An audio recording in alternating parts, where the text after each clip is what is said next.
I wanted to talk this evening, try and hit a number of issues, and then hopefully in questions we can get into deeper in some of those issues. But one of the questions that often comes up for us is a question that people pose and say, why is the church so worried about communications? And there's an easy answer to that, a first and obvious answer, which is the church ultimately was founded, we believe, to be a communication community.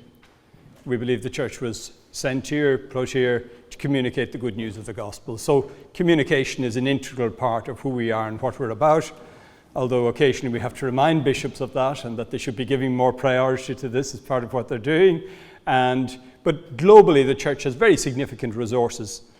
Radios, newspapers, a developing web presence, TV stations, some parts of the world. But more particularly, I would say the resources has wonderful people who are very, very good, competent communicators who are doing a huge amount of work on the church's behalf in the area of communications. And one of our roles is to advocate for them, support them, encourage them, and kind of get them networking. Second, and perhaps more important in some ways, but thoroughly related part of our work, is to encourage reflection within the church, but also outside the church, on the contribution of communications to the development of human society. Communication is fundamental to how in societies we grow together, whether we are going to have societies that are united, that are cohesive, societies that are inclusive, or societies that are not inclusive, will be very often determined by our capacities to communicate. When we look at some of the global problems we have to confront in our world today, we think of climate change, we think of issues of food shortage, we think of illnesses of various types. Are we going to approach them collaboratively, sharing knowledge, communicating well with one another, or is it going to be pursuing our own interests? And these are fundamentally questions which communications will determine. And therefore, we have that interest in being part of that debate. And the two tasks are related. I think that our task of being people who proclaim the good news, who share the insights of the gospel, I think they are insights that will help to build up a more just society. Also by virtue of being people who are called to belief in Christ, who have been gifted with that, who are inviting other people to understand and to share the joy of that same faith, we're not exempted either from the concerns of the world. So we have to be part of the larger discussions, the larger debates. The World Communications Day message is a tradition now going back almost 50 years. And it's an occasion in which the Pope addresses communications in a systematic kind of thematic way. The audiences, the primary audience, and this is I think an important thing, is it's not a message just for Catholics. It's a message for everybody, because communications is an inclusive activity. We can't be making it just a sectional interest. Communications will determine very much our capacity to be a community. We also think that the message is one that obviously is of particular interest for specialists, for professional communicators, believers and unbelievers alike. That distinction between with social media, the distinction between the producer and the consumer is going, so we're all more and more also producers of media. We're not simply there consumers of media, so therefore I think the specialists is a broader category. But there's a message then specifically to believers, where the Pope may occasionally want to encourage those who are listening in a particular way to his word to respond and to encourage their interest in this area. In the last 7-8 years, the themes of the messages have all focused more or less in and around the whole, what we might call the digital revolution. There's a concern for the church to think again about how are we going to communicate in an environment that has been radically changed by what we're living through at the moment. And then there's that concern particularly about, will this great revolution, this great change in communications, be something that's really a benefit to all people? Pope Benedict, in his first message when he spoke extensively on this topic, was very clear on one thing, and that was on the need for inclusivity. And he drew attention to the fact that the traditional exclusions caused by poverty could become even wider if people were going to be excluded from the networks where knowledge was shared, where commerce happened, where development and education took place. So this focus on inclusivity. Pope Francis this year has, the first time he's spoken directly as Pope on the theme of communications. He's addressed it in a number of other moments, but the first systematic kind of reflection. And his ideas, and the language is changing, but I think the concern is much the same. And he's bringing a concern about how can communication serve to promote an authentic culture of encounter. If you've been watching or listening or reading about Pope Francis, this theme, the culture of encounter, is very close to his heart. In the message this year, he begins with an obvious point. He says, in some way, communication is making this a much smaller world. The globalized economy, transport, communications means it's a village. And yet, he says, the distances between those who are marginalized and those who are not, between those who have power and those who don't, are becoming greater than ever. So the paradox is, can we then see a way in which communication can help us to bridge some of those gaps? And developing this theme he calls the culture of encounter. I'll be coming back to that theme repeatedly, but what does he mean by the culture of encounter? It's a kind of a countercultural idea for him. He talks about the dominant culture, and he uses a term at times, economic humanism, a kind of a culture that's based on people having to prove their worth, that divides, where there can be rejection, where there can be marginalization. And whatever the culture of encounter is, it's not that. At a social level, I think it's calling for a greater sense of solidarity, a sense of that we are one family, that we have responsibilities for each other, and he uses the term solidarity. But then he uses this term that we have problems at times translating, sarsinia, which nearness, closeness, neighborliness. But it's saying that this change that's going to have to come around, this culture of encounter, isn't just an idea, but it's going to call for a change within people. That the radicalness of this nearness, this closeness, it's not just that I, in a general way, yes, we're all brothers and sisters. No, I have that sense when I see the bystander, when I see the drunk, when I see the person who's been left behind. So it's breaking from theory and coming close to the reality of our people. We talk about the digital world, and just a couple of things that have been emerging in the messages for the last few years. One is, there's been rightly a lot of focus on whether people wanted to call it an IT revolution or a transformation, and theorists debate this. But the change, very often we're most captured by the technological change. So I carry with me now a device that can do all sorts of things that were unimaginable 30 years ago. And it's going to get smaller, quicker, faster, less costly, more inclusive, more networked as time goes by. At least that's the presumption we work on. But the really interesting changes are not, and I don't do technology, but it's the cultural changes. It's how my nephews and nieces are growing up in a very different world to the world I grew up in. I was going to say 30, but make it 40 years ago. And they are learning differently. They're gathering information very differently. Whatever news they may be getting, they're getting it differently. Their way of expressing themselves is changing. And then very radically and very importantly, I think, the way in which they form relationships, maintain relationships and friendships, and build community has been radically changed. State the obvious, I left a secondary school in 1975 in the west of Ireland.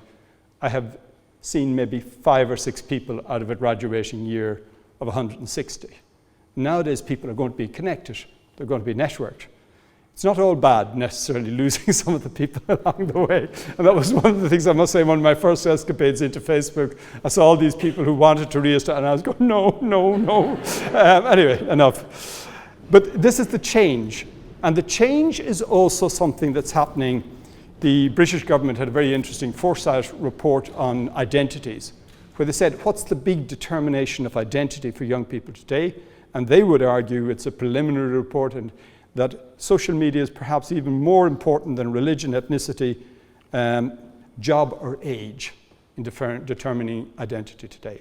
So this is something crucial for us as a church who's interested in how people form their identity, how they form community, how they relate to each other. The second point, and these are a couple of little things we say, we ban the word new media in our office. We're not supposed to say new media because that's giving the age away. And this is ordinary, everyday reality for me, for a lot of the people here, but it's relatively new to me. But what we do want to appreciate is the newness. There is a different dynamic in communications now relative to the type of dynamics we were used to in the past. That is ongoing. We don't know where it's going to end. Nobody can tell you where all this is going because it's not the companies, it's not the governments decides, it's the users. Also, we can't step outside of it all and just watch it all and let's step back and analyze it because we're there. We're being changed, our engagement. So we don't have that bird's eye view. We're not outside this reality. Another little thing we like to hammer home, this idea of saying the digital is real. That's particularly for a lot of our stakeholders, if we use that. Senior employers within my organization, if I use the corporate speak, who are older and who don't necessarily see this as something hugely important. It's a toy, it's a gimmick, it's a fad, it could pass. You want to say, no, this is real. This is an increasingly important dimension of the lives of so many people, and not just young people, and not just in the developed world. So therefore, one of the things we want to say is, if the church isn't present in the digital arena, we're going to be absent from an increasingly important dimension of people's lives. That's where the Pontifical project came from. Its substantive value, yes, it does allow us to send short messages of hope and inspiration and encouragement to people, or allows the Pope to do it, and each message is coming from the Pope. There's 14 million people choosing to take that, and they in turn, there's a significant retweet element there, which gets interesting, because then it's arriving into people who didn't sign up for it, but might be struck by something, and that's important in itself. But more importantly is, it says to all sorts of people, this is significant. You need to think as a bishop, or as a religious order, as a person, about how you're going to be present, because it's not just passing, so it's real. Try to avoid the dualism. This is the one that we get all the time. Real and virtual, online, offline. They're seamless for many people. It's an enhanced kind of communication. It's an enhanced way of being. We need to maybe analyze that more, and there's criticisms to be made, but we need to avoid the dualism. Final one is an observation we keep saying, my traditional way of thinking, and I don't have a communications background, I have no formal training in the area, but I'm trying to think communication is all about the instruments I use to communicate, the microphone, the camera, the video. But it's actually what's much more interesting nowadays is they're your point of access into a kind of a conversation, into an environment that is constituted also by others. So we need to get beyond this traditional way. How am I going to use communications, or how am I going to use communications instruments? And the more effective question is, what's my style of presence going to be? How are we going to be present in this new environment, in this new ambience that has been created by the emerging digital tools? And I'd like to pick up here just two little things I'm taking from Pope Francis, where he talks about it, but they're classic things in some ways. First thing he says in the message this year, he has this idea, and he says to believers, to be citizens of a digital world, to be citizens. Important thing there is, we're not citizens on our own. We're citizens with others. And this is, I think, an invitation on behalf of the Pope, is for all of us, believers and non-believers alike, to begin to take up the civic duties, the responsibilities, that privilege brings. If we're people who have access to these means of communication, then it brings for us, I think, a responsibility to reflect on the sort of society that's going to emerge, how they're going to contribute or not contribute to human well-being. The kind of limit question, and this coming up, is social media. Are the various social media, are they good or bad? There was probably at the beginning a non-critical phase where they were going to be wonderful. The whole world was going to be democratized. We were all going to grow in learning. We were all going to grow in sharing and understanding and tolerance because we would have this wonderful flourishing of social media.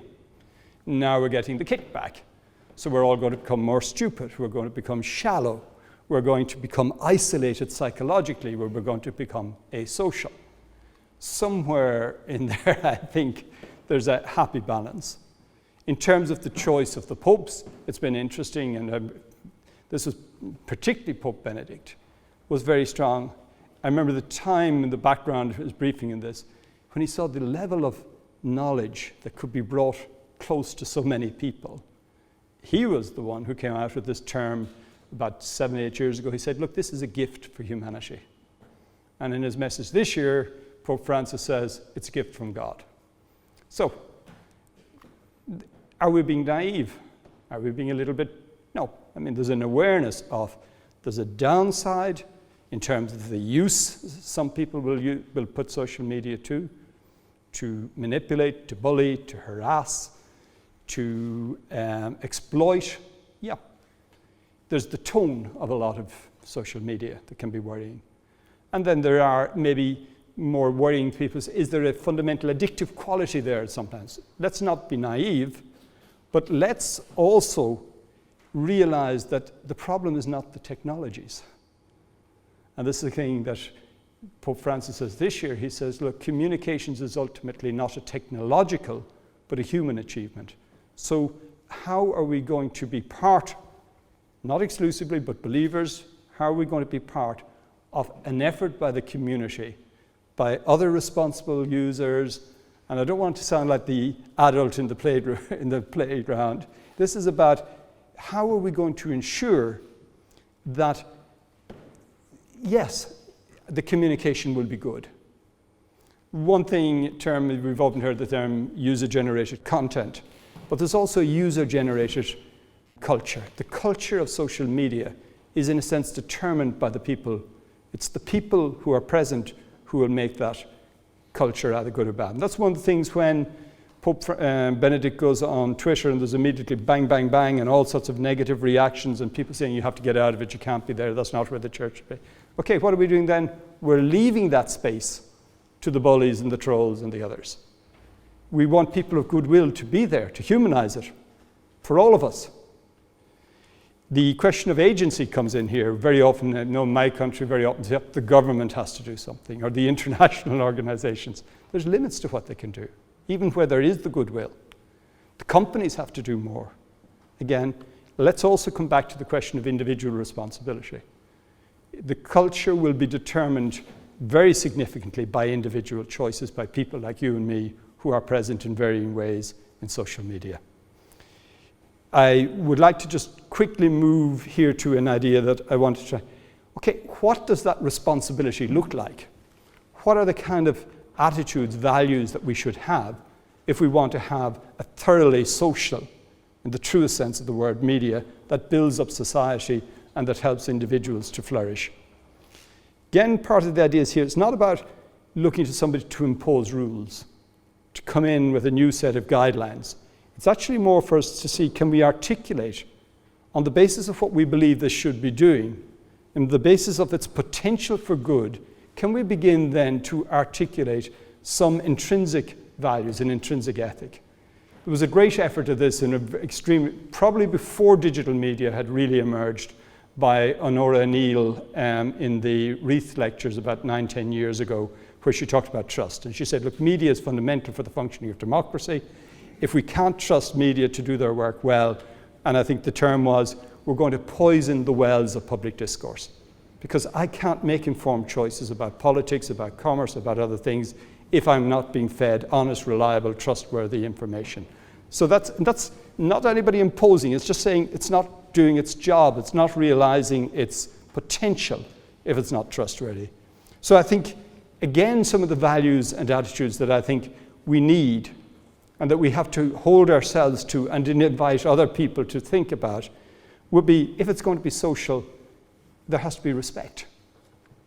Bullying and harassment will not make an environment social. They'll drive some people out and they'll make other people worse, and it can't work.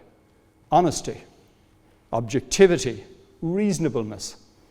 I think reasonableness is important. Very often a lot of the arguments in social media are presumably won by numbers. What about the quality of arguments? The fact that somebody can be sensational or somebody can have an impact doesn't necessarily mean they have the best arguments. I think openness, Cass Sunstein, who's working in the United States, has been very strong on the capacity of media to polarize increasingly. I follow my media. I live in my little cocoon. I only listen to people who tell me how right I am in everything I think. And we're in information silos, so we can't actually engage. So somehow, can we get into a kind of an openness? Am I willing to explore the views of people who are different, who challenge me, who don't see it my way? Could I learn from them? And then kind of a very radical listening. Are we just there or can we listen? One little for professionals, and that term, as I say, is more problematic nowadays because we're all engaged. But traditionally, I think journalists had a very strong ethical sense. Okay, some of the bad stuff we've seen over the last few years gives us reason to be concerned, but don't forget, to this day, there are journalists who are dying. There are martyrs of people who will risk their own lives rather than ignore a story, rather than let a government do what it wants to do in a hidden way, rather than turn a blind eye to some commercial company's activities in some part of the world that doesn't have the type of protections we have. And there are people giving their lives. And let's navigate by that. It's easy to condemn what's abusive. Let's try and recall people to that noble instinct to be people who speak truth to power. I think on that one, just two little reflections on it. One is the martyrdoms are dramatic. But what about the person who is trying to hold high standards in an office where speed is the name of the game, and you won't be liked if you're saying, I want to check a fact, or I want to come back? Or somebody who's saying there's another view we have to take into account there, which may not be to the liking of the owner or controller of where they're working. So I do think journalists themselves and professionals working in media need to keep alive that sense and hold each other to the highest standards. One of the great definitions of a profession is it's not about that I aspire to the highest standards, but I hold other people who have that title to the same standards.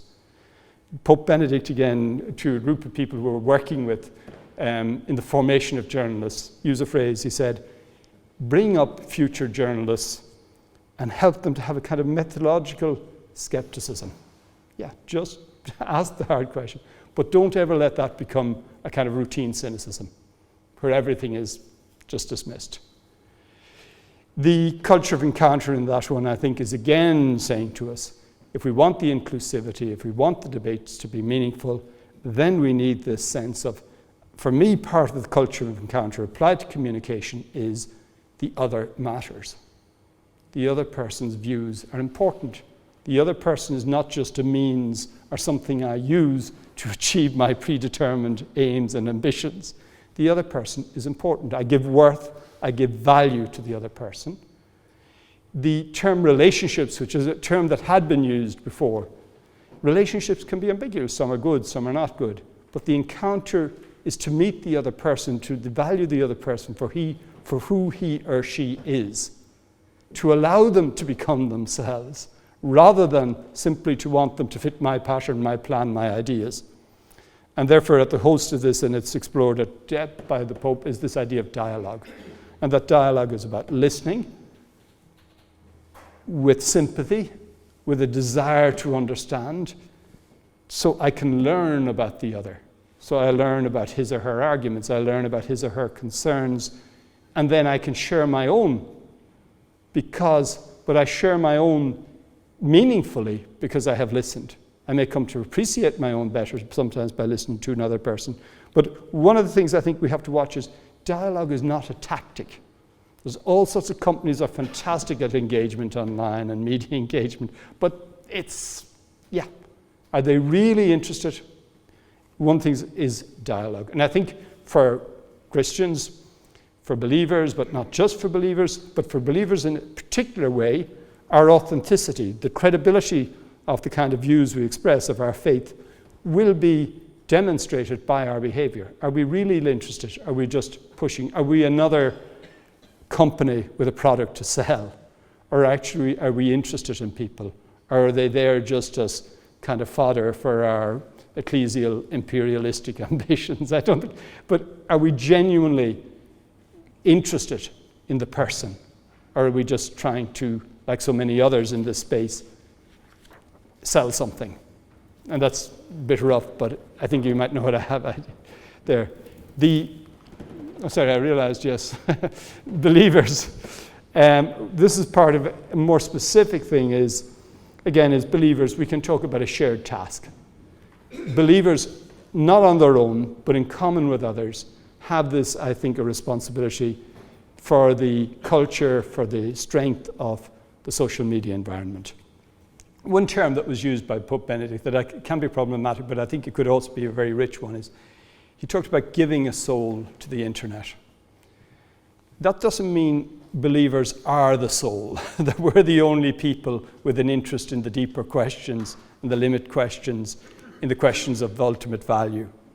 But what we're trying to do is, can we make a space in social media where people can risk, can be honest, can explore deeper questions? So can we, with others, create this safe place where people can show their vulnerability, can expose themselves, can be willing to engage at a more meaningful level? Because a lot of what's happening on the internet is people are going with questions. Search is one of the drivers. People have questions. Some are trivial, some are more profound. But when you question anything, if you put a question on the internet, first thing usually comes back are commercial solutions.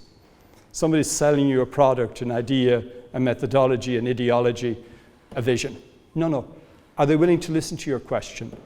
And Pope Benedict suggested that for Christians, the specific form of witness, the way we would witness to our faith as opposed to simply speaking it, would be by taking others seriously, by taking their questions seriously, by allowing them to go, to give them the time, to give them the level of interest that shows a concern for people, and that the specific form of witness, the way we would best, in a sense, make known the gospel, not necessarily through explicit presenting of Catholic truths or faiths, but through our attentiveness, our engagement with, our giving time, our taking seriously of other people. And that's a thing that Pope Francis has taken up with this idea of the pilgrim. He says we need to journey with other people. Life is a journey. We need to bring them with hope. And in that context, if a conversation emerges with another person, if a conversation goes that little bit deeper, that's the context in which it may be appropriate then for us to share the source of our joy and our hope, share our faith, share our belief. Not because I'm going to push a view, but because this is something that is so important to me, that is something that gives me such security and worth in my life that I want to share it with others. Just one quick quote from Pope Francis here, and he said, okay, he talks about sharing faith, but he says, do so without being presumptuous. Do so without imposing our truths, but rather be guided by the humble yet joyful certainty of those who have been found, touched, and transformed by the truth, who is Christ, ever to be proclaimed. We share something that's of value, that enhances our lives, that in neighborliness we want to share with others, not to impose, not to manipulate, but to share something of value. Back to this neighborliness idea again, which Pope Francis uses, and this is the attempt to translate this idea of nearness, closeness, neighborliness, which is more than simply citizenship. It's going that little bit extra. And it's about, again, the closeness to the other. To the image then, the Pope in his message picks up very much in the notion of the Good Samaritan, the one who doesn't ignore the stranger, the problem maker, the difficulty on the margins of his life. The Good Samaritan who's marked by compassion. It's not just, I have an intellectual answer to this problem. The Good Samaritan who reaches out. Today's tweet from the Pope, pure coincidence, I assure you, says we're all to be like the Good Samaritan. We're not to be ashamed to touch wounds in order to heal, and to heal with concrete acts of love. The Good Samaritan is, we're gone beyond theory. It's call, it's direct, it's human.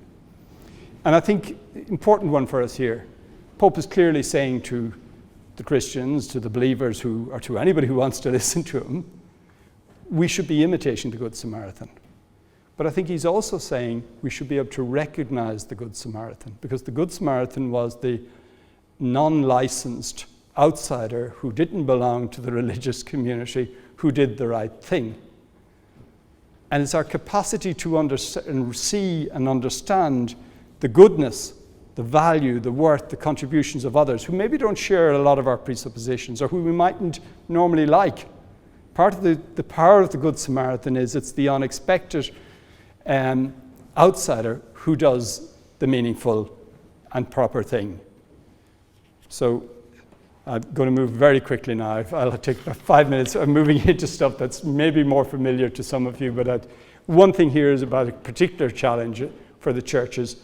How do we find a language with which to engage? We talked about language at the Mass this evening, but how do we find a language that enables us to engage? And here I think we have to relearn. Our tradition in the church, we're used to one-way broadcasting. The microphone, the relatively captive audience, the relatively captive community. TV allowed us, they could see us now as well as hear us. Radio allowed us, the internet. A lot of our thinking can be that. But the digital media is more conversational, it's participative, it's interactive. And that's a style that's going to be different for us. And that's a real challenge. But I think part of that is, say, even the Pope's Twitter account. The Pope is tweeting, but he's not engaging. It would be difficult, logistically.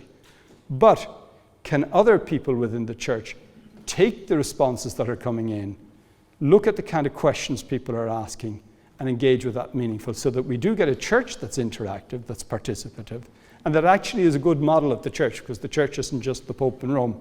The church is all of us. So one is to try and do what the jargon, a devolved interactivity. So next one is modes. In the church, we have a long tradition of expressing ourselves with well-written texts. Letters, encyclicals, pastoral letters, and they sit on websites around the world, and some of them are only magnificent, but they tend to sit there. We're dealing with people who aren't reading in that same way. We need, I think, to move beyond the text. I know I'm teaching to the converted here in terms of the Bishops' Conference here and the importance of images and the use of images, but broadening out from that the tradition of beauty within our church. We can get beyond text. We shouldn't be text dependent. Vocabulary. Increasingly the words we use are difficult. Pope Francis, giving out in a sense to bishops, said we need to reacquire what he called a grammar of simplicity. If we can't say it in a language that other people understand, it's probably because we haven't really understood it. We can hide behind theology at times, we can hide behind theoretical ideas, and social media has that about it. You're engaging and somebody fires the question, and it's like the old one to Peter, but who do you say that I am? I don't want a reference in another article. I want to hear you on this. I'll move through that there now quickly. Part of this I'm going to say is, this isn't simply about what we do, our presence, our being citizens, our being believers, our finding a language with which we speak, but it also begins for believers with conversion. And by conversion, I think we're back to the actual encounter we ourselves have had with Christ, which has made us a believer, and which is the thing that will be most likely to guarantee the authenticity of our presence. So Pope Francis, when he talks about the culture of encounter, for believers, he's saying, you're born from an experience of being loved by God, being graced by God, and that's what you ultimately want to share. You will only do that authentically and well if you're allowing that message to change you, to challenge you, to push you beyond your comfort zone. Therefore, I think one of the things within our tradition, we need to reflect on the Bible, the Gospels, so that those words become spontaneous for us. So the attitudes and the values of Christ, not just something we have to think about and imitate, but they've formed us so that our actions, our way of being, comes from who we are. Part of that is about silence and solitude, but silence and solitude not as a kind of worried sometimes when people kind of talk about going on digital diets and removing yourself from social media and somehow stuff. No. Silence and solitude can also be fostered in the digital space. It's about having time for reflection and not always answering and flying. I take time to respond. Listening can only begin in silence. The other one here, and I think it's the old gospel idea that you turn the other cheek. In the digital space, I think that needs to be acquired with a newfound, you're there, you're watching, and by God, I want to go in there and I have the right answer. And it's that, no, I'm not going to be brought down by the level of debates. The old Oscar Wilde, love your enemies, they'll hate you for it. That sort of somehow there, but it's more seriously, it's about the culture. We challenge the culture, and it's about our own authenticity. Another thing for people who work as Catholic communicators, some of you do, one thing I think we always have to do is we have this sense of trust in God. We have to be professional. We have to do our job as well as we can, but also we have to recognize that often God has God's own way of finding a space in human hearts that sometimes bypasses, thankfully, our so-called best efforts. We do our best, we don't be complacent, but we recognize we're dealing with an area of mystery. This is more, next one is convergence, which is more an institutional thing. We have all sorts of global resources as a church. We have all sorts of very interesting people with lots of various relevant skills, from filmmaking to writing, to being able to identify good content and share that. We want to make of all of that a network. So convergence, not competition, has to be the hallmark of how as an institution we work in the field institutionally when we're involved in communication. We need to try new things, measure them. We need to learn from one another. One person's mistake can save somebody else making the same mistake. We need to have flexibility. The platforms keep changing. The Economist advice some months ago was that I thought it was very good. It says to people, managers looking at social media, it says, don't marry any platform, be promiscuous, try them all, but don't marry any one of them. Let's be free. We're working with Twitter. It may not be the relevant thing in a year's time. We find it logistically difficult for the moment to work with Facebook, but maybe it could become something. Who knows what tomorrow's, I was doing a thing recently, things that we take for granted now. Instagram, some of these, Pinterest, are 3 and 4 years old. Who knows what we're going to be? So we need that flexibility. We need to, and this is for a church, we're not necessarily sometimes a little risk adverse. We need to take risks, trust young people. The old Irish expression, Mullen Ógeargus Chucky Sheed. Trust young people, give them authority, and they will not disappoint you. They will rise to it. This organic, again, there's no organic.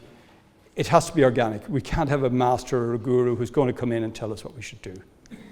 The final point is just, and I'll leave on this one, is receptivity. Why I remain very hopeful, be it about the human side of this debate or be it about the church's engagement with social media.